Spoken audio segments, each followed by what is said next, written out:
Okay, so now that you got the tracks installed, you're really just going to finalize everything. First thing I'm going to do is run it up and down, make sure it's running correctly.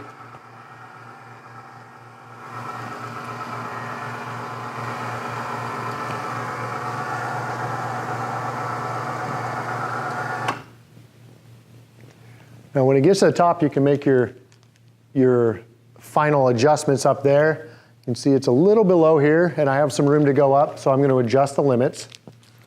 To do that, I'm going to hold the up and down button. Once it's stopped at its upper limit, hold the up and down button until it jogs.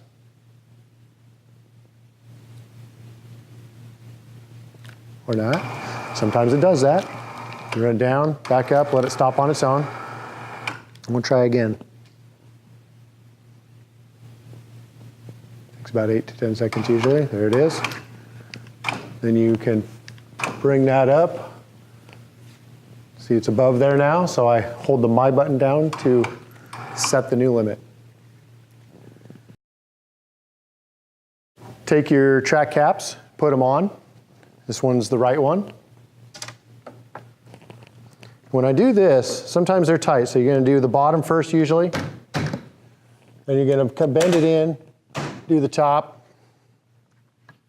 and then you're going to do the middle. And what that does is keep it from getting jammed up. If you go just straight from top to bottom, it's going to hang you up sometimes. So again, do top and bottom first, and then do the middle. Snaps in tight, and the tracks are on. Then you get your hood. So to finalize the install, you're going to put the hood on. The hood has a little curve that goes into a groove in the housing, so it should snap right on. On bigger units, you're probably going to need 2 people. But on a smaller one like this, 1 person will do. So on this side here, you got to make sure that your brush pile doesn't come out.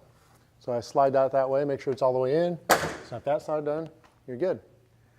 And the last thing you'll do, of course, now that the installation is completed, I'm going to run it up and down one more time, just to make sure everything's good to go.